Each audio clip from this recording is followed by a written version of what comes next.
Mwanangu Sifa, vita umevipiga, imani umeilinda, na mwendo umeumaliza. Ninao ujasiri wa kulitumia andiko hili juu ya maisha yako, kama lilivyoandikwa katika kitabu cha Timotheo wa pili sura 4 mstari wa 7, ambapo Mtume Paulo aliwahi kusema, vita nimevipiga vita vilivyo vizuri,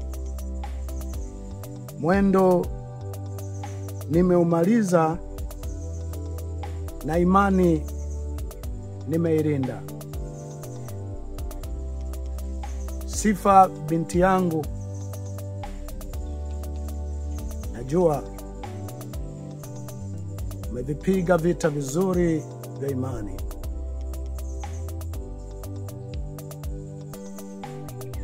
Imani umeilinda, na mwendo umeumaliza.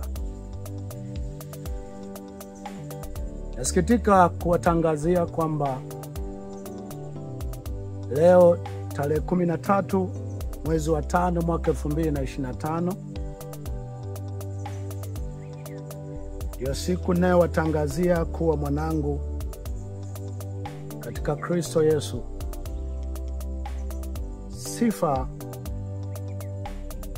Bonaventure Bujune amefariki. Amefariki katika hospitali ya taifa ya Muhimbili hapa Tanzania. Taarifa zaidi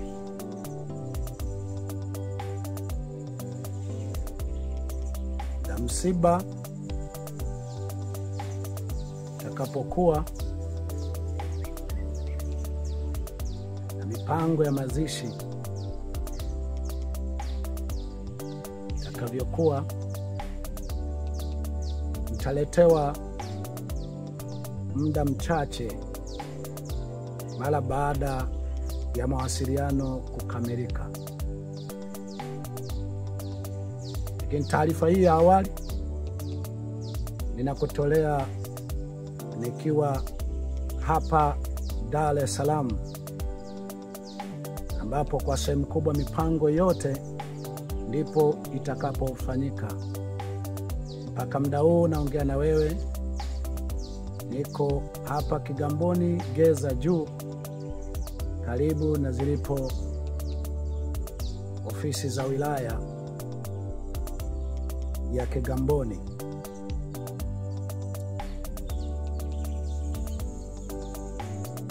Lakini jambo lingine,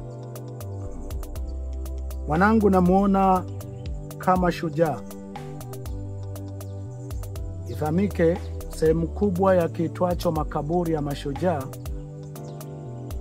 sio wale waliokomboa jamii waliokuwa wakipigania, bali ni wale waliokufa au waliouawa.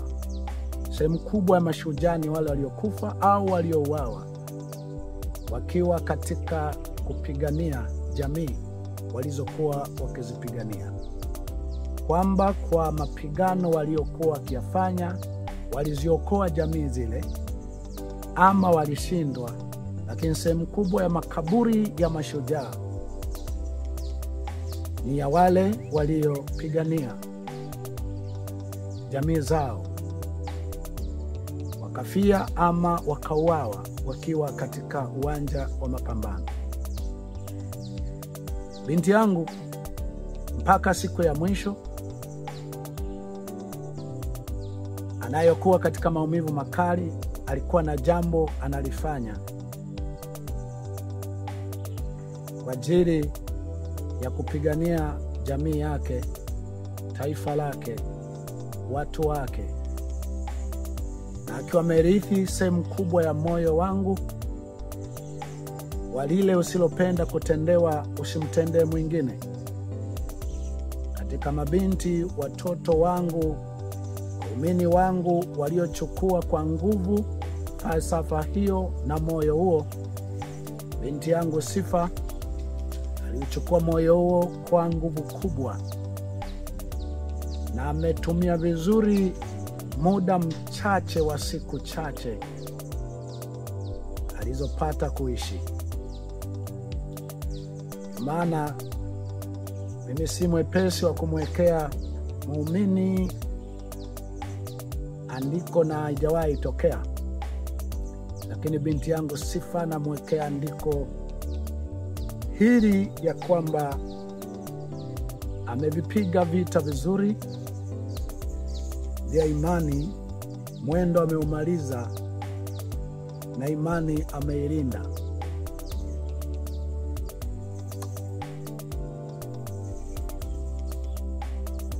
Jambo la tatu, mtu yote unaweza ukajiuliza kwamba je, pana ujumbe wote umetumwa kwangu, kwa mke wangu, ama kwa kanisa ambao wameutuma shetani au mashetani waliofanikisha hili? Jibu ni kwamba psychological inawezekana kabisa kuna ujumbe walikuwa wananifikishia mimi, walikuwa wanamfikishia mke wangu, walikuwa wanafikishia watu wote walio karibu na mimi. Jambo ambalo nataka ufahamu kabisa, nimesema mara kadhaa, siku ambapo Afrika tutakuja kwanza kupambana na shetani mwenyewe, inawezekana ndipo ukombozi wetu utakuja kutokea. Wazungu wenzetu, shetani ni mistakes, ni makosa ya kibinadamu, ni mipango miovu wanayopanga wanadamu kuharibu jamii, kuharibu maisha ya mtu. Sisi Afrika, shetani ni hewa, shetani ni bahari, shetani ni giza. Ndio maana hata mtu anapolalamika akitaka wewe mwanadamu utimize wajibu wako, kwa sababu 98-99 ya Mungu ni binadamu. Mungu alimwokoa Paulo kupitia watu waliomshusha chini ya kapu kwenye ukuta. Alimwokoa Paulo kupitia mjomba wake. Alimwokoa Yeremia kupitia wakuu. Wakati watu wa dini wametaka kumwangamiza Yeremia, wakuu walienda kuwazonga wale watu wa dini kwamba kwa kosa lipi Yeremia mumfanyie haya. Mungu aliwaokoa Perez waliotumwa na Joshua kupitia Rahabu kahaba. Mungu alimwokoa Musa kupitia Yethro ambaye alimkaribisha nyumbani kwake, Ibrahim na wengine wote. Kwa sehemu kubwa Mungu alipokoa alitumia watu, na wale watu waliwaokoa watu wale kutoka kwenye mikono ya watu waliokuwa wamepanga mabaya. Lakini kwa Afrika sisi kwa sehemu kubwa tukipiga kelele kusema mwanadamu yoyote unayeweza kuokoa, uliye na huruma, unayeweza kuchunguza ukaangalia mpango uliopo ni mpango wa aina gani, tumia elimu yako, tumia uwezo wako, tumia cheo chako. Sehemu kubwa wa Afrika huwa mnasema muombe Mungu ndiye akusaidie, lakini kiukweli 98-99 ya Mungu ni wanadamu hawa utakaponyenyekesha, utakapoongea vizuri na binadamu, wana sehemu 99% ya ukombozi bila hata kumwomba Mungu. Ndio maana imeandikwa ya kwamba lisilowezekana kwa wanadamu kwa Mungu inawezekana, ikiwa inamaanisha kwa 100% kubwa mambo Mungu, ukombozi wake, wokovu wake, msaada wake, faraja yake ameiweka kwa wanadamu. Sasa swali limehoji, kuna ujumbe wote umetumwa kwangu, kwa mashetani, ambao mimi napozungumzia mashetani nazungumzia mipango ya kawaida ya wanadamu ambao humiliki smartphone, huwa wanakunywa soda, husikiliza. Na nazungumziaga mashetani wanadamu, yani hivi wamesubiri kwa hamu sana mashetani hayo, Mbarikiwa taongea nini? Naongea na mashetani hayo. Kuna ujumbe wowote yametuma kwangu, jibu ni jualo ni ndio.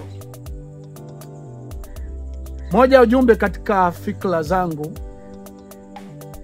umeanzia kwanza wakati fulani Sifa alikamatwa na jeshi la polisi kwa sababu aliimba wimbo wa kwamba Mbarikiwa amelalamika mtoto wake ameuawa, lakini hamfanyii kazi, mnatuona nyani tu.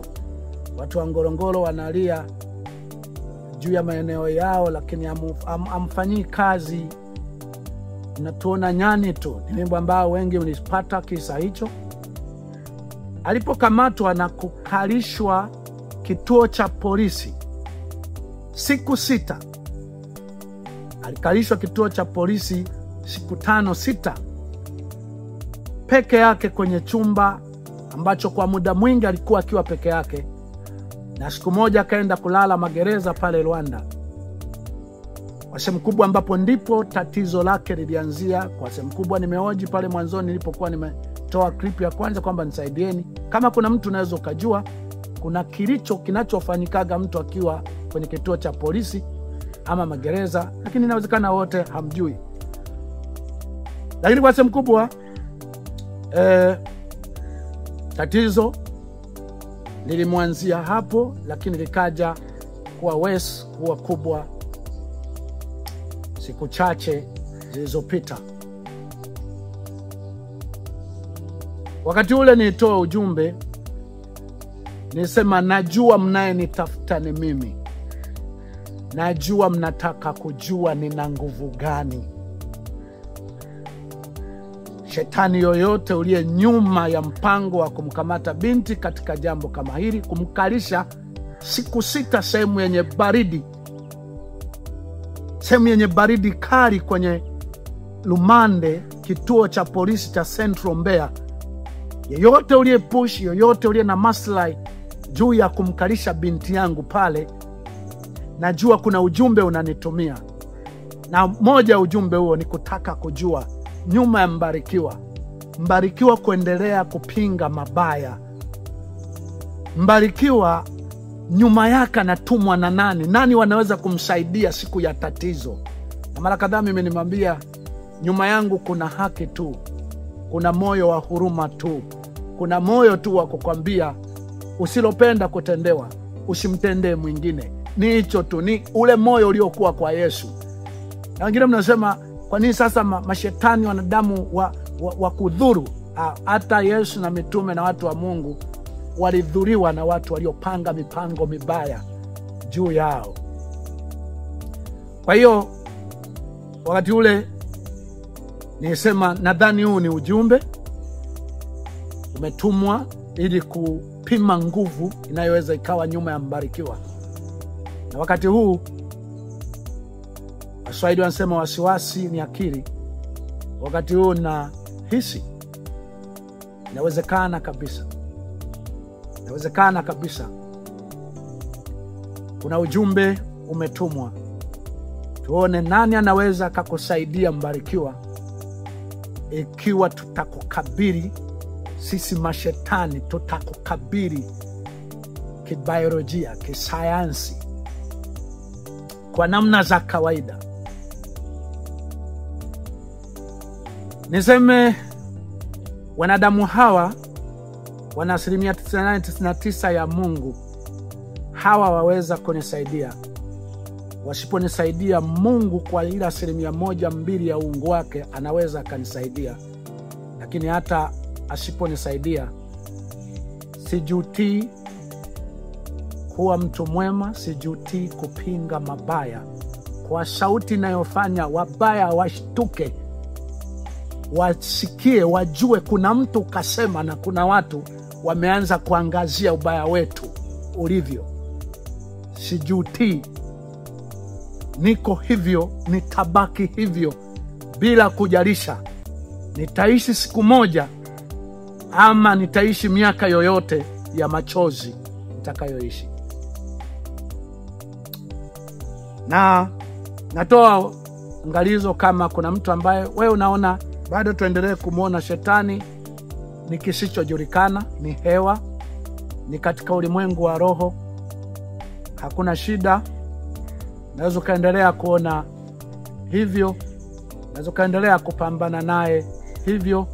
Lakini kumbuka, wakati fulani wakati naongelea sana mauaji, utekaji, dhuluma na uonevu, watu wengi mlikuwa mkisema huna hekima, umechanganyikiwa, unahitaji counseling.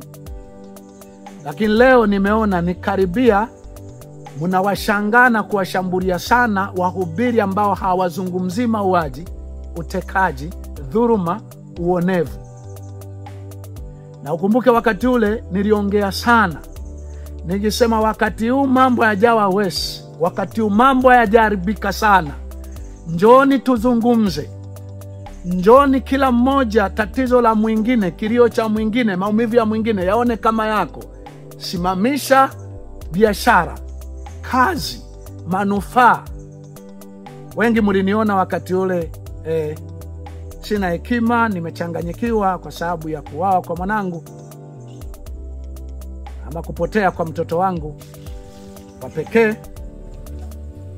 Lakini leo nayo furaha kusema hata kama nitaondoka kwenye hii dunia, nimeacha watu 1% mmefahamu kupinga mauaji, kupinga utekaji, kupinga uonevu, kupinga rushwa, kupinga dhuluma, kwa kutaja dhuluma ilipofanyika, mauaji yalipofanyika, utekaji ulipofanyika, kumtaja anayeonekana ndiye aliyefanya, kwa namna inayoonekana ndivyo alivyofanya, ndiyo kuhubiri.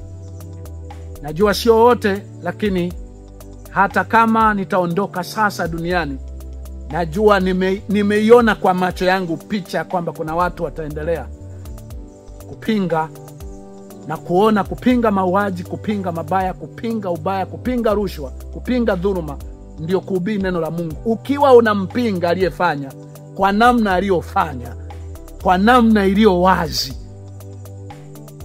kwa jina lake ama kwa mazingira sawa na alivyofanya, sawa na alivyofanya akina Yohana kwa Herode, akina Nathani kwa Daudi, akina Elia kwa Ahabu. Mwisho,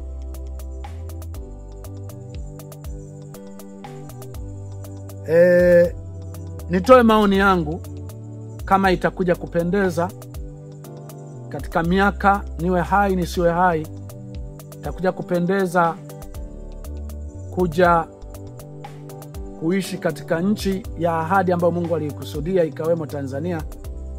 Ninaomba jambo hili muje mlikumbuke miongoni mwa mambo mengi yaliyofanya nchi yetu, sijui ni kwa kiasi gani, lakini kwa baadhi yetu amekuwa ni mahali pa majuto, pa kilio kwa siku nyingi.